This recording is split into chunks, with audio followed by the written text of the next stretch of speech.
maestra? ¿Qué dice? ¿Qué ha pensado? ¿Qué normalmente tiene una paciente como ovario?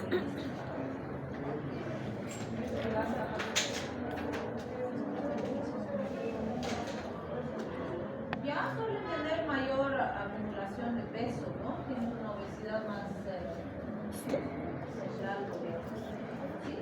Tienden a ganar peso más fácilmente. ¿Qué más?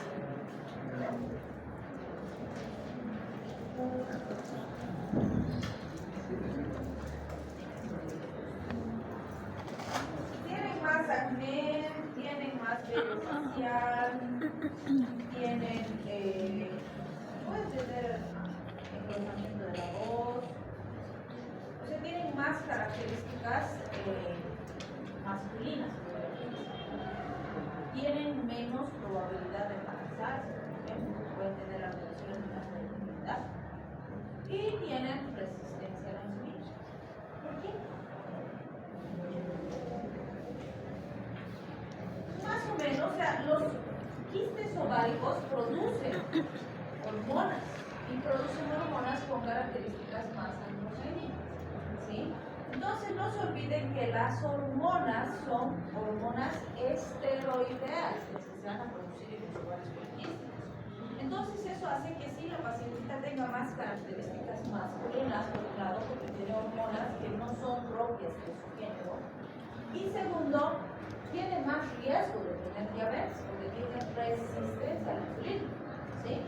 Entonces, de todo eso que hemos mencionado y que hemos explicado, ¿para qué serviría la metformina?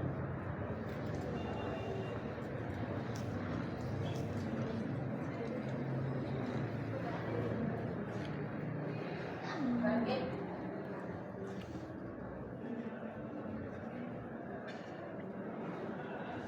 Solo para la resistencia a la insulina. Solo para eso, ¿sí? Entonces, es falso que una pacientita que esté tomando metformina cree que está tratando su ovario poliquístico. No lo está haciendo. Está tratando uno de los síntomas asociados al ovario poliquístico. El ovario poliquístico tiene que tratarse o con hormonas, ¿sí? Si son muy grandes y demás, quirúrgicamente, o hacer otro tipo de tratamientos. O sea, la metformina no va a hacer que el quiste desaparezca, ¿sí? Entonces, normalmente se usan anticonceptivos orales, o si es una pacientita que quiere tener familia, que está en edad de embarazarse, es buena recomendación que se embarace porque así va a realizar o desaparecer los quistes, ¿sí? Entonces, y si no, pues toman anticonceptivos orales y por 3, 6 meses, a veces un año, a veces 2, dependiendo de cómo son, qué características, cuántos son, qué tamaño. Entonces, vean, esto es muy importante porque en muchos casos, ay, metformina nomás, que ya trata nomás y no les explica nada, no les dice nada y la paciente cree que está tratado su ovario. ¿Sí? Bien, entonces aquí, cuando hablamos de diabetes, las dosis son de 500 miligramos a 1000 miligramos, dos administraciones diarias. ¿Sí? Como les decía, suele venir combinado con glibenclamida, en lugar 505, 805, 855 en algunos casos, dependiendo del laboratorio. Es muy común esa asociación, metformina y glibenclamida. Es una muy buena asociación. Entonces, pero hay pacientes que, por ejemplo, toleran muy bien la tabletita combinada, se toman una vez al día, va muy bien, pero hay pacientitos que juntos no les va bien, los niveles glicémicos siguen un desastre. Entonces, a algunos les va mejor, por ejemplo, glibenclamida en el desayuno y metformina después de la noche. ¿Sí? Y va mejor. Entonces, para cada paciente hay que ver esas características. Con metformina sí es muy importante que tiene que comer el paciente antes de tomar su metformina, ¿sí? Porque el efecto hipoglicemiante es bastante significativo. Entonces, el paciente, o le vamos a decir al paciente, come bien y recién toma su metformina. Entonces, sí hay que preguntarle, porque algunos pueden tomar con el desayuno, otros pueden tomar con el almuerzo o con la cena, pero tenemos que preguntarle cuál es la mejor comida del día, porque algunos, que sé yo, desayunan solo su cafecito y ya está y se va. Si ese es el caso, no, metformina no puede ser. ¿Sí? Pues ya, se sienta bien a almorzar, come bien en el almuerzo, ok, después va a comer. ¿Sí? Entonces, ese detalle es muy importante. ¿Qué efectos veces tenemos, y esta es una de las razones, como les decía, que en muchos lugares se va a utilizar, puede producir síntomas gastrointestinales que son muy comunes. Lo más común son las gastritis. Es súper gastrotóxica la metformina.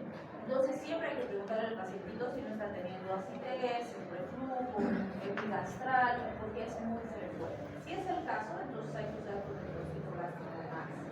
¿Sí? Si está mejorando la alimentación, es poco probable que molesten estas características, pero hay que preguntar. ¿Sí? También se ha visto acidosis láctica, que esta ya es una complicación peligrosa.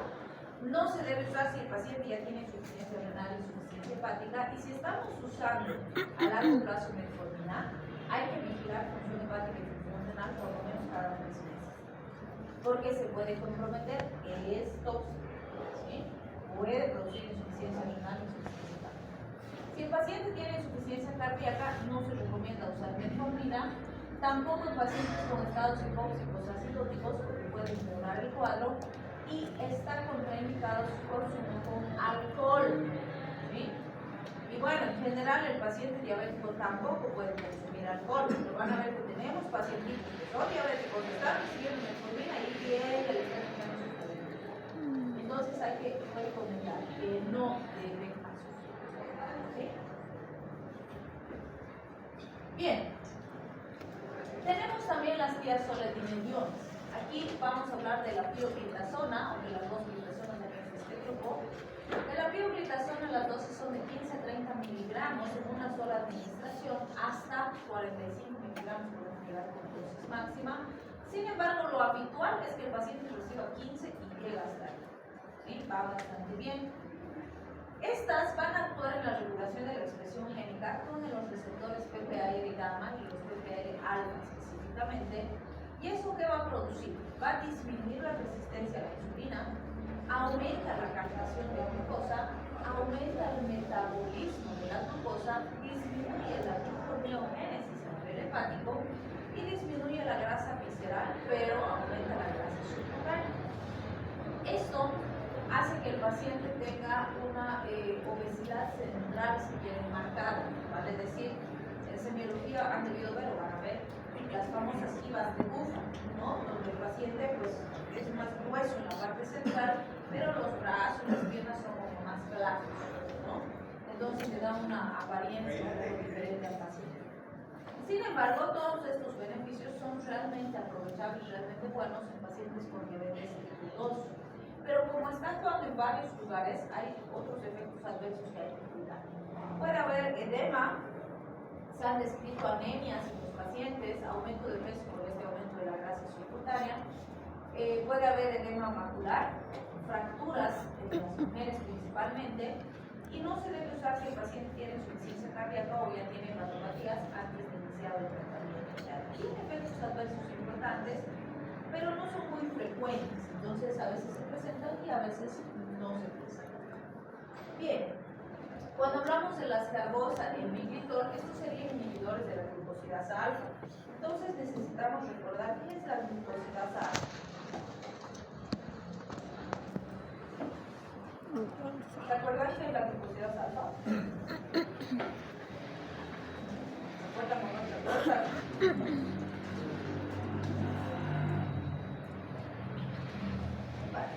Por lo menos por su nombre, glucosidasa alfa.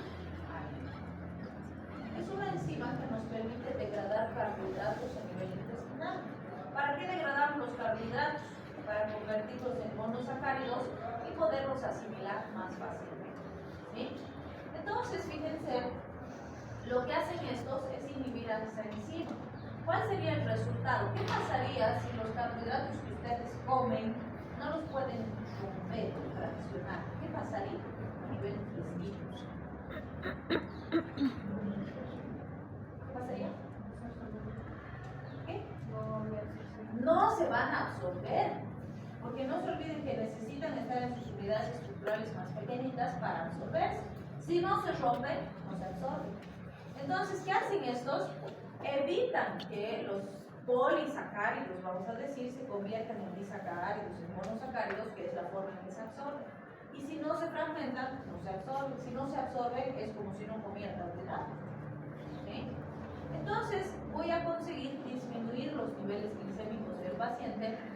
gracias a que voy a evitar la absorción de los carbohidratos de la dieta. Normalmente estos no se usan solitos, sino que se usan como complementarios, los pacientitos que les estamos dando metformina, glibenclamida, no estamos obteniendo niveles adecuados de glicemia, podemos complementar con estos inhibidores de glucosidasa alfa y así mantener niveles glicémicos más apropiados, ¿sí?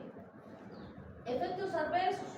Como se van a quedar los carbohidratos en el intestino, pueden fermentarse, ¿no? Y producir más gases, por ejemplo, y a veces producen molestias gastrointestinales, flatulencia, retorcijones en el paciente, ¿no? Entonces, se puede usar algún otro farmaquito prokinético que nos ayude, o en su caso no usar, si es que le molesta mucho al paciente. Pero en general no suele traer grandes molestias, ¿no? Entonces, sí se recomienda que si el paciente ya tiene trastornos intestinales hepáticos de base, entonces mejor no dar.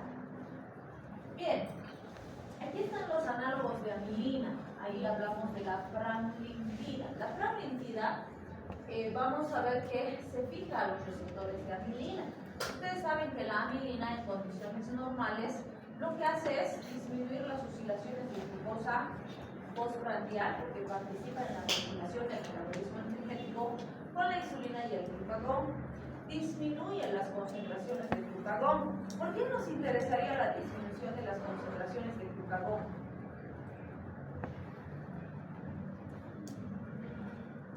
Porque el glucagón es hiperglicemiante, ¿no es cierto? Entonces, si disminuimos sus concentraciones, va a haber menos elevación de glucosa en sangre. Entonces, la pramlintida hace eso. Además, lentifica el vaciamiento gástrico. ¿Cuál sería el beneficio de la lentificación del vaciamiento gástrico y la disminución del apetito en un paciente diabético?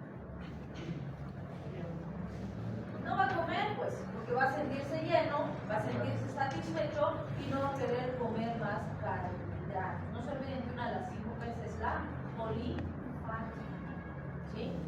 Entonces, también esto nos va a ayudar, nos va a reforzar en el control glicémico del paciente. Se usa en diabetes tipo 1 y tipo 2. El punto es que pramlintida es un fármaco parenteral, es decir, se usa por vía subcutánea de 0.6 a 1 miligramo por ml y pues sería el equivalente de 60 a 120 microgramos. Y también como efectos adversos se ha descrito náuseas, anorexia, hipoglicemia, cefalea, pero no más que esas alteraciones. Entonces, normalmente se puede asociar, vamos a ver, pramlintida con otros fármacos que puedan controlar mejor la glicemia, incluso se puede asociar con la insulina, vamos a ver. Bien, aquí están los que hemos mencionado al principio, ¿no? Los análogos del GLP-1, que nos dicen son análogos del péptido similar al glucagón del tipo 1 y algunos dicen análogos del polipéptido 1-glucanoide. Entonces, es lo mismo, estamos hablando de las mismas moléculas. Estos están siendo, si quieren, el boom, podríamos decir, actual en el manejo de diabetes. Y en muchos países se están usando como complementarios al tratamiento de diabetes. El punto es que también se han empezado a utilizar estos análogos de péptido similar al glucagón en el tratamiento de la obesidad. Y como alguna vez dijimos, ¿no? Si ustedes se dan cuenta, con los años hemos empezado a tener un incremento significativo de obesidad de primer grado, segundo grado, y sobre todo de obesidad mórbida, ¿sí? Y eso sí es preocupante, como les decía, porque de hecho disminuye la calidad de vida del paciente y el riesgo de morbilidad, es decir, de otras enfermedades a largo plazo, es alto. Entonces, pues se están implementando varios tipos de tratamiento y, por ejemplo, estos son para administración, hay para administración subcutánea y también para administración oral. Y tenemos algunos que se administran semanalmente y otros que se administran diariamente. Entonces, fíjense, por ejemplo, los derivados de la exendina 4 van a tener liberación prolongada. Entonces, eso es lo que hace que se pueda poner al paciente una sola vez por semana. Y los análogos del péptido similar al GLP-1, tenemos por ejemplo la semaglutida y la dulaglutida. Esta semaglutida es una de las que más está llegando a nuestro médico y se está usando bastante. De los de uso diario tenemos los derivados de la exendina 4, igual que estos, la exenatida y la lixenatida. La que está llegando bastante es esta exenatida. Y de los análogos de péptido similar a GLP-1 tenemos la liraglutida. Entonces, ¿cuáles están ligando? Semaglutida, exenatida y liraglutida. ¿Sí? Esos han empezado a llegar y que antes no teníamos nosotros en el medio. Pero el problema cuál es, no están llegando por vía legal. ¿Sí? O sea, no para las farmacias oficiales, vamos a decir, o por vía controlada. Están llegando mucho de contrabando. Y si ustedes buscan en línea, un montón de gente está vendiendo por internet sus productos. Y ya han empezado a tener problemas porque no solo están llegando a Bolivia, sino que primero han llegado a Perú, Argentina, Brasil, están llegando ampliamente. Y obviamente como tenemos mucha población que quiere perder peso, entonces están abusando de sus productos. Porque además por línea pues venden sin ningún tipo de control, licencia, verificación de calidad del producto, ¿sí? Entonces sí estamos teniendo casos importantes. Tenemos por ejemplo la exenatida, que es una de las más antiguas. Al ser análogo del péptido 1-glucanoide, ¿qué hace? Disminuye las oscilaciones glicémicas postprandiales, disminuye la concentración de glucagón y aumenta la liberación de insulina liberada por la glucosa. Se usa solo en diabetes tipo 2, porque tiene que haber insulina. Es parenteral de 5 a 10 microgramos en 2 administraciones diarias. ¿Qué puede haber como efectos adversos? Náuseas, cefalea, vómitos, anorexia, disminución de peso. O sea, sí va a producir disminución de peso del paciente y por eso es que se está abusando de este tipo. Y lo más peligroso son las pancreatitis. Entonces, fíjense, un pacientito que por bajar de peso empieza a hacer abuso de estos fármacos, puede acabar con pancreatitis que puede incluso ser letal. Les cuento la semaglutida, que es una de las que más se encuentra ahorita en el mercado negro, es el famoso Ozempic, ya han debido ver propagandas, ¿no?, en las redes del famoso Ozempic. Entonces, en teoría, Ozempic es un análogo de glucanoide, pero, y bueno, sí funciona, vamos a decir, para disminuir el peso, si hay una disminución de peso significativa. Lo que consigue es disminuir los niveles glicémicos porque hace que se secrete más insulina, trabaja igual que la glibenclamida, por ejemplo, como secreta GOGO, disminuye potencialmente el peso del paciente porque hace que empiecen a usarse más sus reservas, disminuye las concentraciones de glucagón y eso mejora el control glicémico del paciente. También se ha visto que mejora la función de las células beta, haciendo que estas tengan una mejor capacidad de producir la propia insulina del paciente.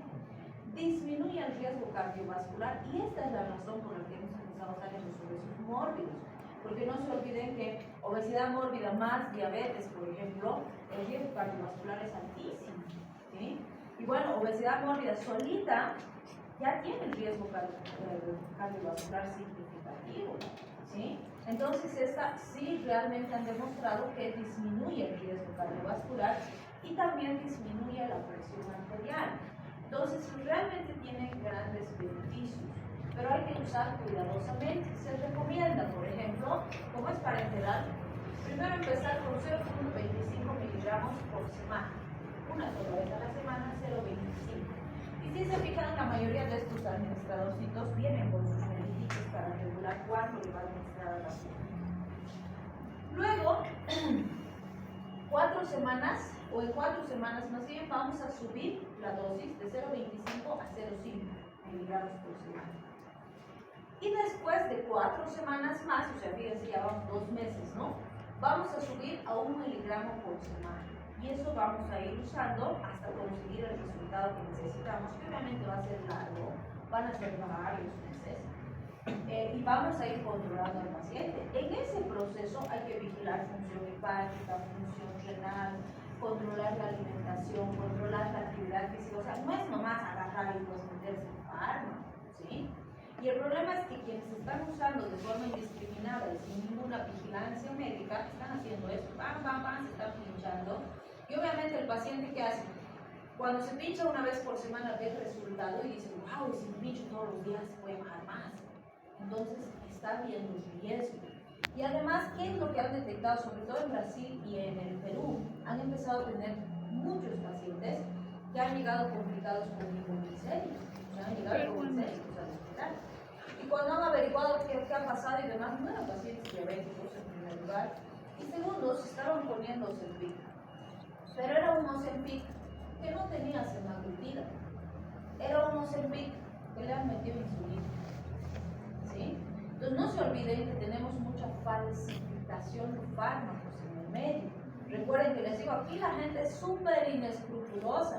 Entonces, si puede hacer truchito el dispositivo y meterle insulina que cuesta mucho menos que la semaglutida y venderte como semaglutida al doble o al triple de costo, lo va a hacer, porque no le interesa tu salud. ¿Sí? Entonces, están encontrando bastantes casos asociados y obviamente el usar insulina de esa forma indiscriminada es mucho más peligroso que usar semaglutida. ¿Sí? Entonces sí hay que tener bastante cuidado, verificar que sea de una fuente confiable. Como efectos adversos se ha visto náuseas, vómitos, diarrea, disminución de peso y dolor abdominal. Bien. Bueno, el gráfico era para poner al otro, se ha movido. Entonces, fíjense que es importante cuando usamos estos análogos. Un control glicémico constante sí nos va a producir pérdida de peso y de la masa corporal, como hemos mencionado, va a disminuir el riesgo de complicaciones cardiovasculares. Entre comillas, tiene bajo riesgo de hipoglicemia porque no actúa de forma tan intensa como la insulina. Pero si le meten insulina en vez del fármaco, da más riesgo. Y obviamente tiene efectos positivos para cuidar la salud cardiovascular, cerebral y renal principal. ¿Sí? Bien, otro fármaco que vamos a ver es la amilina. O sea, tenemos amilina sintética, que también se le conoce como péptido amiloide tisular. Vamos a ver que este se produce por las células beta pancreáticas en condiciones normales. Normalmente nosotros liberamos una amilina por cada 10 moléculas de insulina. ¿Sí? Esa es la proporción normal. ¿Qué es lo que hace fisiológicamente hablando la amilina? Modula la liberación de insulina, ¿vale? Es decir, le ayuda a la insulina a regular el metabolismo energético de la célula. Cuando usamos de forma terapéutica, nos va a disminuir la liberación de glucagón, disminuyendo la hiperglicemia del paciente, lentifica el vaciamiento gástrico, dándole esa sensación de saciedad de que el paciente ya está satisfecho, y disminuye su apetito, vale decir, evita que el paciente quiera estar comiendo y teniendo carbohidratos continuos. ¿Sí? Entonces, normalmente este se usa como complementario a los otros fármacos que hemos mencionado. Bien, ¿puedo hacer combinaciones en el tratamiento de estos pacientes?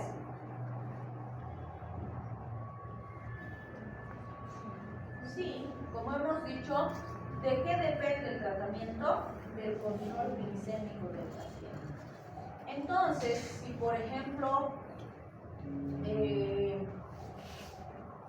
no sé, pues le estoy dando ya insulina y no hay buen control glicémico, ¿puedo complementar con esto? Sí.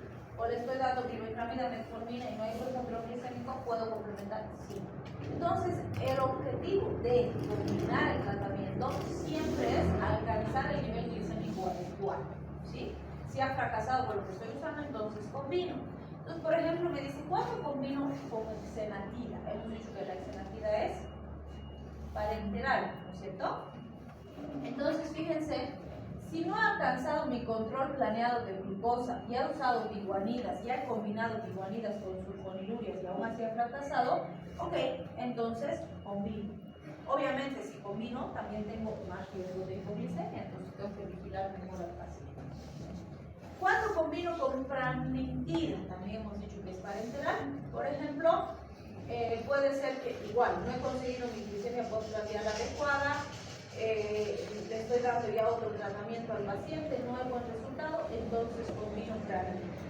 ¿Sí? Y finalmente, ¿cuándo combino insulina? La insulina de la misma forma, o sea, si he usado antidiabéticos orales, he intentado y todo lo que le he dado ha fracasado, entonces combino insulina. Pues fíjense, tengo tres alternativas, exenatida, pramlintida e insulina. ¿Cuál es el problema? Exenatida, pramlintida normalmente no tenemos gran disponibilidad en el mercado. Entonces, ¿qué es lo habitual? Insulina. Que tengamos el paciente que no responde, ya le hemos dado hipoglicemia, antes no funciona, ¡pum! Directo insulina. ¿Sí? Porque es lo que más a mano tenemos, por decirlo así. Pero ya están empezando a traer algunos laboratorios estas otras alternativas. Bien, en diabetes tipo 1, recuerden que el problema es que no hay insulina desde el principio y el paciente ya recibe insulina. Entonces, ¿puedo asociar a la insulina otros de estos fármacos? Sí. ¿No? Si con la insulina óptima y los niveles más altos y las dosis más altas, varias veces al día, etcétera, no consigo el nivel glicémico deseado, entonces puedo asociar insulina con pramiprazole. ¿Sí? Bien, y cuando hablamos del glucagón, sabemos que es contrario a la insulina. ¿Quieren descansar el otro poquito? Sí. Ya, 5 minutitos. Creo que no es parte de esta parte.